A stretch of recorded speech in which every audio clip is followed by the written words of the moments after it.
राधे राधे दोस्तों। जैसा कि आप लोगों का सीटेट का पेपर होने वाला है, सीटेट के पेपर के रिगार्डिंग मैं आप लोगों को सीटेट के नोट्स प्रोवाइड्स कर रही हूँ। सीटेट के नोट्स में हम ईवीएस पढ़ रहे थे और ईवीएस में हमने फैमिली पढ़ लिया है, हमने थीम्स पढ़ ली, हमने पौधे पढ़ लिए और हम जंतु भी कंप्लीट कर चुके हैं। बस थोड़ा सा बचा है, आज कंप्लीट करके हम नेक्स्ट चैप्टर पे जाएंगे। और कल हमने पढ़ा था, कल हमने क्या क्या पढ़ा था आप लोग एक बार मुझे रिमाइंड कर कमेंट में रिमाइंड कराइएगा। और मुझे बताइएगा कि ये बताइएगा मुझे कि जो बाघ होता है वो हम लोगों से कितने गुना तेज देख सकता है। और मुझे बताइएगा कि जो हाथी होता है वो एक झुंड में कितने हाथी होते हैं। और जो झुंड की मालकिन होती है वो कौन होती है।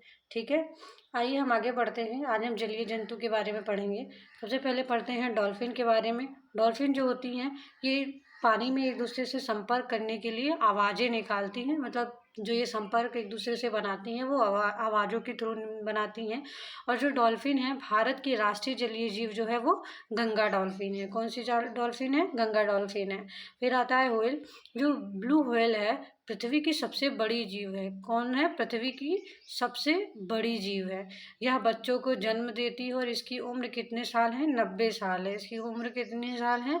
90 साल है। ठीक है, फिर हम सांप के बारे में पढ़ते हैं। सांप जो होता है, सांप के कान नहीं होते हैं, इसलिए वो सुनता नहीं है।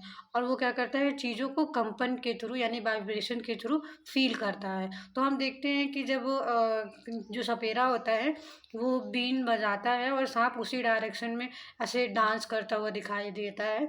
तो जब हम यहाँ पे पढ़ रहे हैं कि सांप के कान नहीं होते हैं, तो हाँ, सांप के कान नहीं होते हैं। वो बीन की डायरेक्शन को देख के जैसे जैसे बीन बजता है उसी डायरेक्शन में वो अपनी बॉडी को मूव करता है और हमें लगता है कि वो डांस कर रहा है। ठीक है, हमारे यहाँ 4 तरह के जहरीले सांप पाए जाते हैं। कितने तरह के जहरीले सांप पाए जाते हैं? 4 तरह के।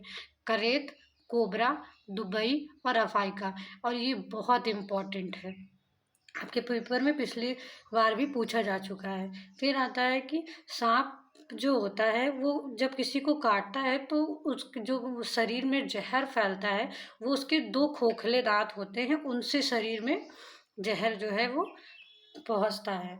इसके जहर से बचने के लिए इसके जहर से ही एक दवा बनाई जाती है जिसे सीरम नाम की दवा होती है, जो सांप के जहर से बनाई जाती है। उससे हमें सांप के काटने से बचाने के लिए। ठीक है, जो सांप को पालते हैं उन्हें हम कालबेलिया कहते हैं। क्या कहते हैं? कालबेलिया कहते हैं।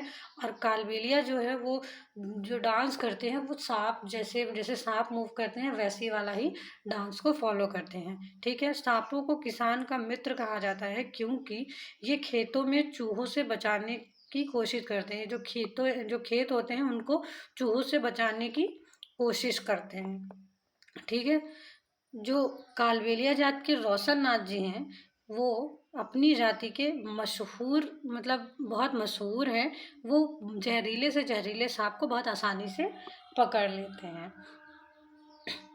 आइए हम केचुए के बारे में पढ़ते हैं। ये तो एक स्थलीय जीव है जो स्थल पे रहता है और पानी में भी शायद रहता है। आप लोग बताइएगा कि पानी में रहता है या नहीं रहता है। ठीक है, हाँ, लेकिन जब बारिश होती है तो हमें बहुत सारे केचुए दिखाई देते हैं ना।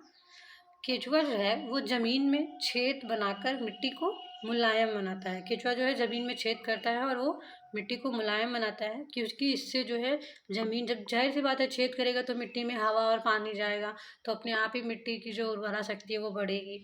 ठीक है, फिर जो इसकी लंबाई, केचुए की लंबाई जो होती है वो 14 इंच की होती है। कितने इंच की होती है?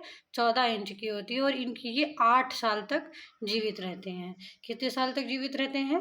8 साल तक जीवित रहते हैं। जो वर्मी कंपोस्ट होता है या वर्मी कल्चर होता है उसको हम केचुआ पालन भी कहते हैं। वो होता है ना कि केचुआ पालन, वर्मी कल्चर किसे कहते हैं, तो ये बहुत बार पेपर में पूछा भी जाता है। बहुत इंपॉर्टेंट चीज़ है कि वर्मी कल्चर जो है वो केचुआ पालन को कहते हैं। फिर हम पढ़ते हैं कुछ लक्षण हैं और उनसे संबंधित पक्षी हैं। जैसे कि जो मजबूत और दूरदृष्टि वाले होते हैं वो अभी कल ही मैंने पढ़ाया था कि चील, बाज और गिद्ध जो होते हैं वो मनुष्य से 4 गुना तेज देख लेते हैं। ठीक है, जो झटके से अपनी गर्दन वो घुमाती है वो होती है मैना होती है, मतलब मैना होती है। मैना जो है अपनी गर्दन को झटके से मूव कर लेती है। बहुत इंपॉर्टेंट क्वेश्चन है।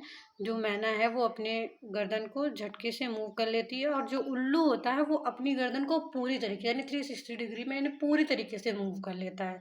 ठीक है।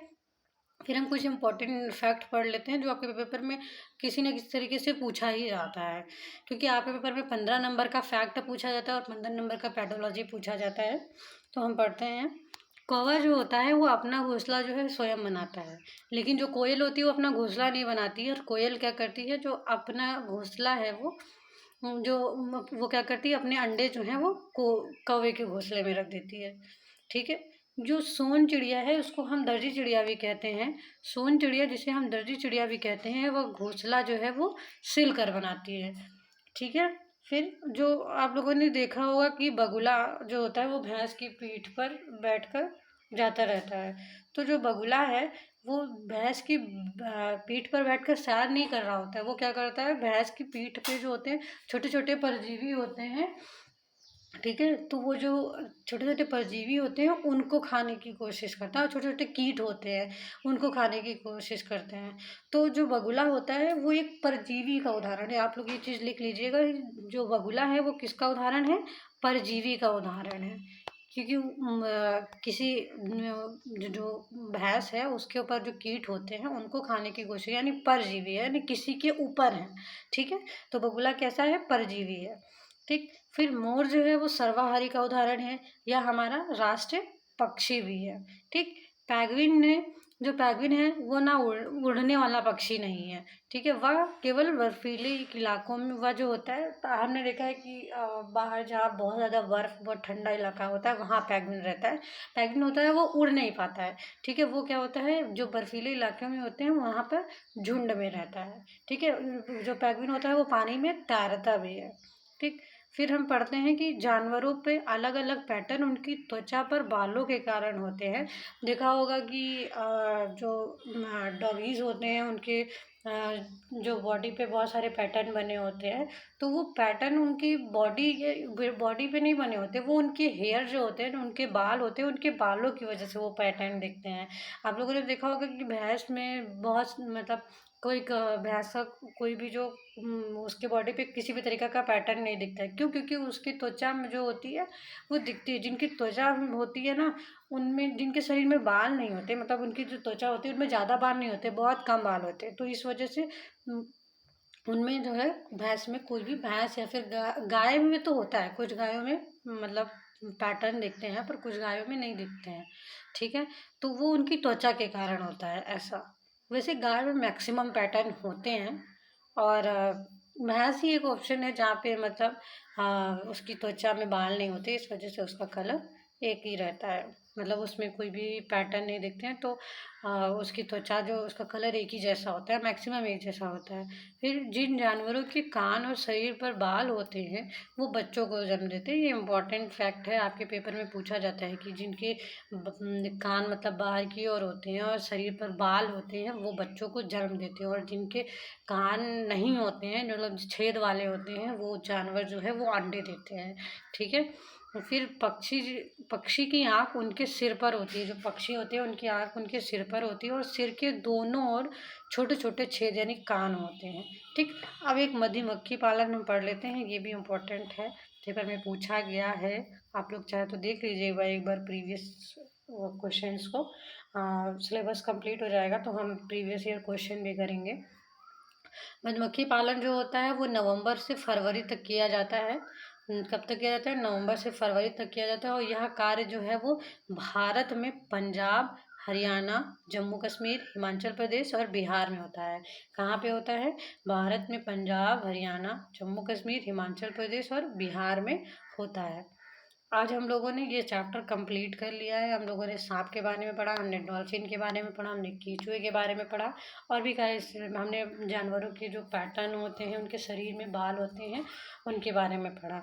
ठीक है। अब कल हम जो आपके सिलेबस का 3rd चैप्टर पढ़ेंगे। आप लोग ऐसे ही लाइक और सब्सक्राइब करते रहिए। Thank you for watching.